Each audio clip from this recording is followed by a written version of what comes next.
Hello fellas, it's Gav. I just wanted to give you a bit of an update on the 1 in 10 scale resin bust that lit more, is it a year, 2 years ago? You know, with a big fanfare I showed off this bust I was going to paint, and that's as far as it ever got. A lot of it's just down to time. You know, I do a lot of commission work, and throwing into the mix of a few war games figures for myself, nothing was getting done. And it's a shame because this is the type of figures I really enjoy. I'm always on these different sites, looking at large scale figures from 54mm, up to a couple of 100mm, and I really enjoy these busts. I wanted to pick something that was, for me, going to be fairly simple. I've never done anything like this before. I've done one 75mm figure back in the early 90s, and it's in my cabinet just to to show one day I'll make some progression. And it's the same with this really. I got Lucky Jack here as a bit of a learning curve, how to glaze. I mean, I know the theories, and I've done bits and pieces on war games figures when I've really wanted to, like say some Infinity figures that I've painted. But obviously the general war games, my 28mm maybe that I sell, obviously you don't go to that time because you just blow the whole price out of the water. So I'm not a great dab hand at glazing, blending, all that stuff. So it's really just a learning process for myself. So I finally got some colours down. They're all Vallejos. I'm just thinking, they were all Vallejos. Most of their flesh type range has gone into their some stage. I think I used maybe something like desert sand or something for the base coat. I sketched it, which means you put your light and your dark, your shadows and your light, your very light, where you think the bright lights and the shadows are going to be. So for that I used whole red, which was probably a bit dark. But then again, I look at it now, I'm looking down at the face, and although the light for some reason is making it look like he's been tangoed, he's been on a sunbed for far too long. In fact, it looks like a few people in my street. It's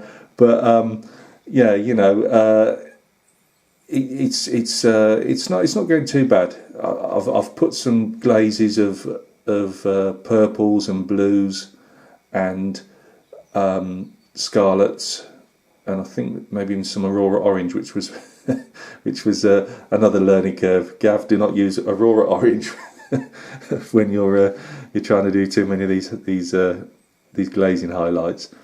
But yeah, I put some German camouflage white in the eyes just for now, just more for the video and some photographs I did for my blog and Facebook. So that's where he is. Let me just get my pointy stick. I've made loads of mistakes on this. As I say, it's a learning process.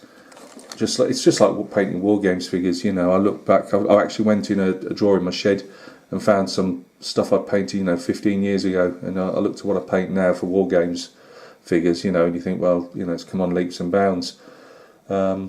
Let's take away the packet for the moment so video can track the face. I'm going to go in a bit.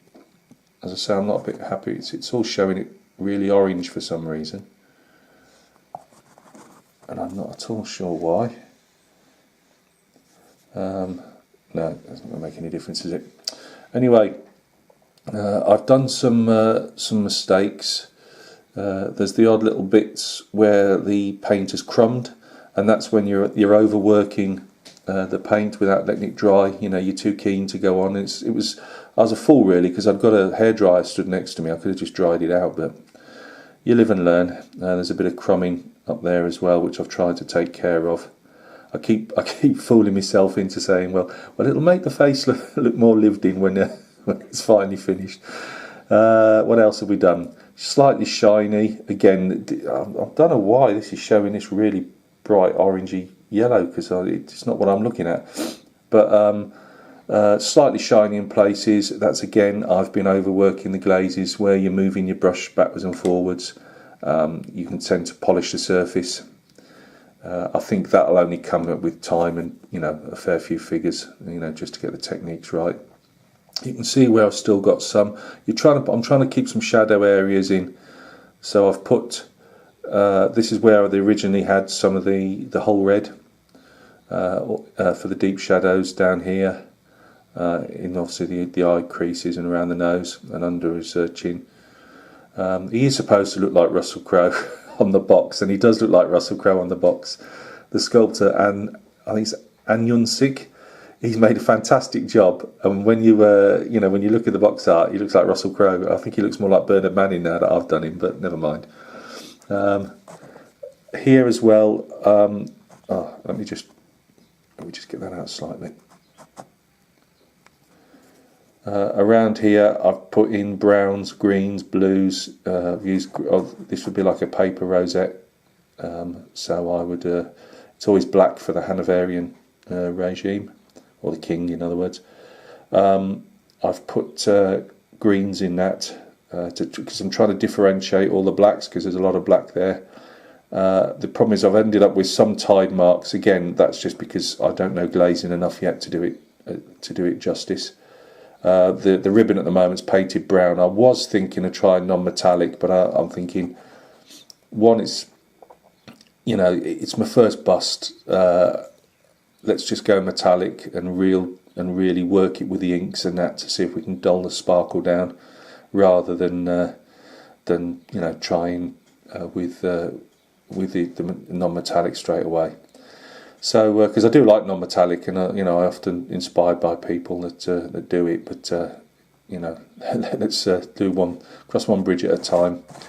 The back here, you can see again. See all this? This is like coffee marks. Well, it's not coffee, but you know, it's like a glazing.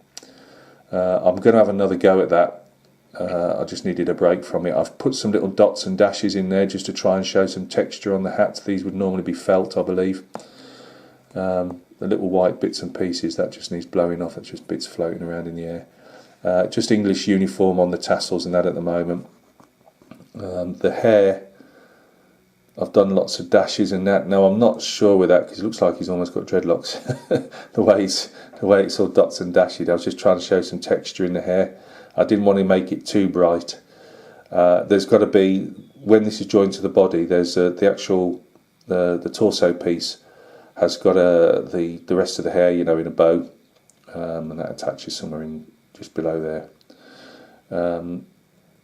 So yeah, I'm not sure with this yet. I did it late last night, finally finished the hair. Well, it's not finished, but got as far as I wanted to get with it.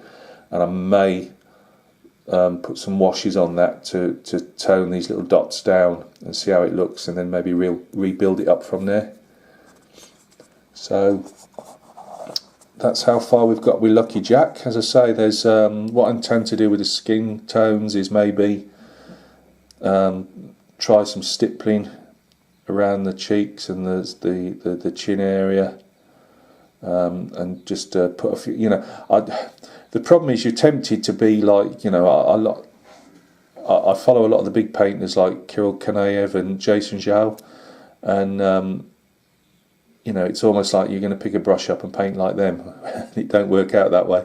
So I want to use their techniques, but obviously I think it's going to be like figure by figure. Hopefully get some improvement.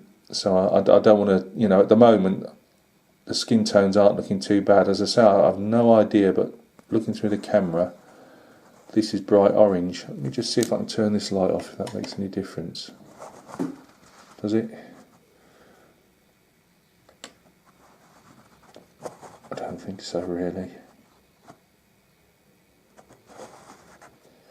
Anyway, guys, thanks for stopping by. It was a long-term project. I did say that about 2 years ago, but now I'm getting some forward momentum on it.